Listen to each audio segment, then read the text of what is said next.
to do something. Like what? To protect this city, we have to clean up these streets ourselves. One of these hoodlums killed my son. The finale of the Chi Season 7 wastes no time hitting us where it hurts. The warm moments from Darnell's birthday, the skating party, the laughter, it all fades once Jada receives the bad news. And, while the show holds back from spelling everything out directly, the tension in her eyes, the weight in her voice, it's clear that her health is in jeopardy. And fans who've been following closely remember the shadows of her cancer battle in earlier seasons. The fear is real now. Jada isn't just a mother or a wife. She's the emotional center for so many characters.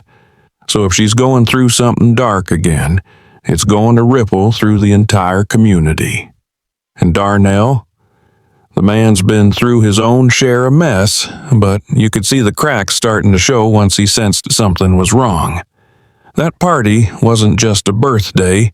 It felt like the last good moment before reality came crashing in. That's the genius of the Chi. It always makes you feel safe just before it rips the floor out from under you. And with Jada's news still hanging in the air, fans are left to wonder. Will this be her final fight, or will she rise once again, stronger than ever?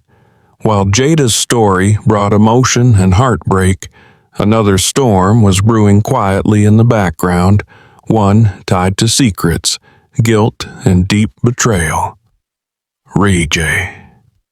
The man came back from the shadows like a ghost, not for peace, but for revenge. And his targets, Alicia and Nuck. Two names that have haunted these streets with power and bloodshed. Rijay's return isn't just about personal revenge, it's about setting things right in his own mind. He wants to balance the scale. But he's not moving in silence. Everyone can feel that energy shifting. Jake, still grappling with his brother's mysterious past and sudden return, finds himself caught between loyalty and confusion. His conversation with Bari opened wounds that never really healed. Jake's never been the type to let things slide, and when it comes to Reg, that's blood. And blood means everything in the South Side. The moment Jake starts digging, asking about who tried to kill his brother, things start unraveling. Nuck's name keeps coming up, and the tension between them is about to explode. Now, let's talk about Damien, because, let's be real, this dude can't stay out of his own way. His gambling problems just went from being his personal issue to a threat against everyone close to him. Emmett is done. Hannibal is pissed. And now, Damien's actions might be the very thing that lights the fuse for even bigger problems. When you owe the wrong people money in the Chi, it's not just you who pays the price, it's everyone in your circle. That's how people end up in body bags. And if Emmett and Hannibal are already distancing themselves, it means something bad is coming, fast. What's even more disturbing is Damien's complete lack of self-awareness. The guy keeps talking like he's got it under control, but we all see the panic in his eyes. He's cracking, and it's just a matter of time before he drags someone else down with him. Whether that's Emmett, Keith, or even one of the women involved, someone's about to pay for Damien's chaos, and this finale made that painfully clear. Then there's Pastor Zeke and Papa, two men caught up in their own moral battles. Papa's been slipping, emotionally and spiritually. He wants to honor his late father's legacy, but the pressure is eating him alive.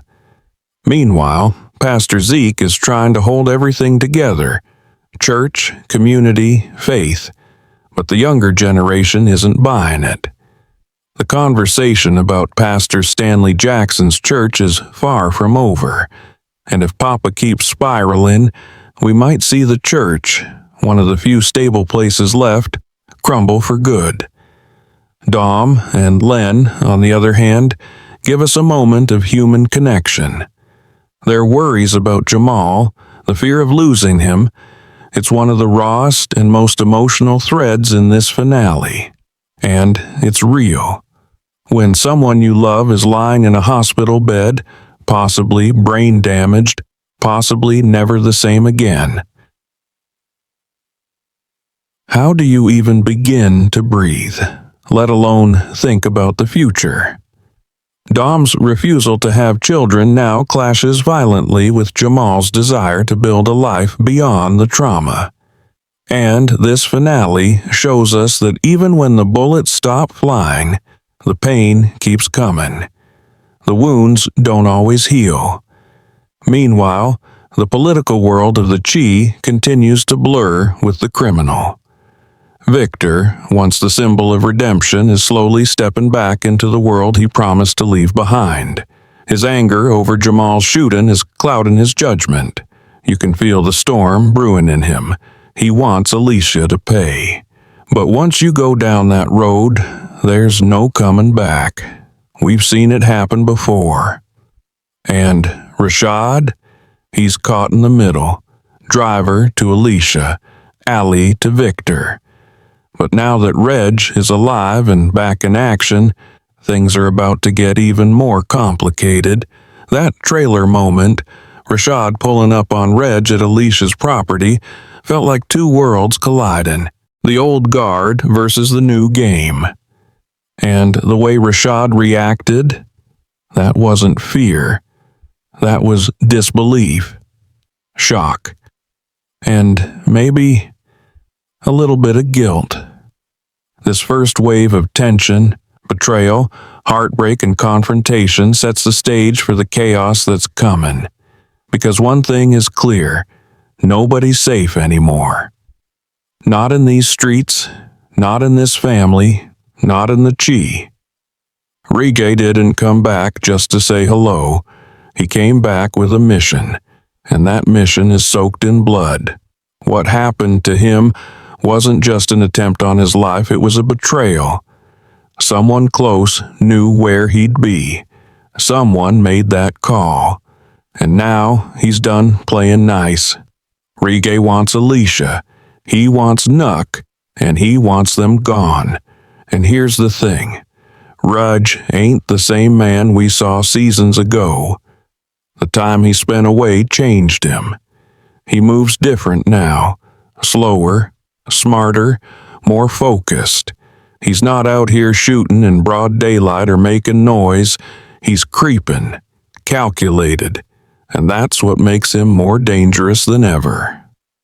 In the trailer, when we saw Rashad step into him on Alicia's property, that wasn't just a random moment. That was a major clash of the old street code and the chaos Alicia brought into town. Rashad knows Reach from back in the day. But finding him on Alicia's turf? That's a red flag. And now Rashad has a choice to make. Stay loyal to Alicia and her violent rule, or step aside and let Reg deliver his revenge. Let's talk about Nuck, because his clock is ticking. Reg wants him dead. Jake wants answers. And even Alicia, the woman he protects, is losing control. Nuck's been walking around like he's untouchable, like he can shut anyone down with a single look. But that's the kind of arrogance that gets people killed in the Chi. Jake confronting him about Reg shooting? That's not just a conversation, it's a direct challenge. And Nuck doesn't take challenges lightly. We've seen him pull straps on folks like it's nothing. And now, with Jake pushing, Nuck might just snap. That's why fans are worried for Jake, because we know how unstable Nuck can be. If Reg doesn't get to him first, Nuck might make a move to shut Jake up before he asks one question too many. But that would be a fatal mistake, because behind Jake stands Victor. And Victor might be inching back toward the streets, but his loyalty to family hasn't changed. If anything happens to Jake, there's no telling what Victor might do. The political suits might come off real quick if he feels like his family is under threat. Now, while the men are gearing up for war, the women in the Chi are dealing with their own battles. And Alicia, she's fighting hard to hold on to control. Her rules about who can be around Tiffany might seem like they're about safety, but the truth runs deeper. Alicia's building a wall around Tiff, trying to protect her from a world she's already knee-deep in. But here's the thing about walls. Eventually, people either climb over them or break them down. Tiff isn't a little girl. She's grown, pregnant, and tired of being treated like a pawn in Alicia's war. And this tension? It's building. Because Alicia doesn't just want to be part of the baby's life. She wants ownership, control. And if things continue this way, don't be surprised if Alicia tries to take that child by force. It's not paranoia, it's power. Alicia's been taking people out left and right, but somehow she keeps missing her main target. Her actions are getting sloppier, more emotional, and that makes her dangerous.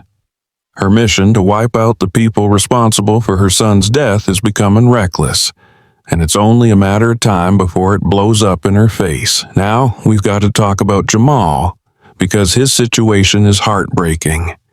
The man survived being shot, but now he's stuck in a coma. His future is uncertain. Will he wake up? And if he does, will he even remember who he is? Dom's been by his side, praying and hoping, but deep down she's terrified. This wasn't supposed to happen, and that fear is about more than just Jamal. It's about the life they wanted together. Kids, family, growth. But now, Dom is being forced to make decisions she never expected. If Jamal wakes up and still wants that family, still wants kids, what happens if Dom's not ready? Or worse, if she's already decided she never will be? That kind of emotional weight is heavy, and it's only going to get harder. Meanwhile, in the shadows of all this chaos, Keith and Emmett are locking horns. Emmett's been patient with Damien's screw-ups for way too long. But now, the lies, the losses, the gambling, it's all catching up.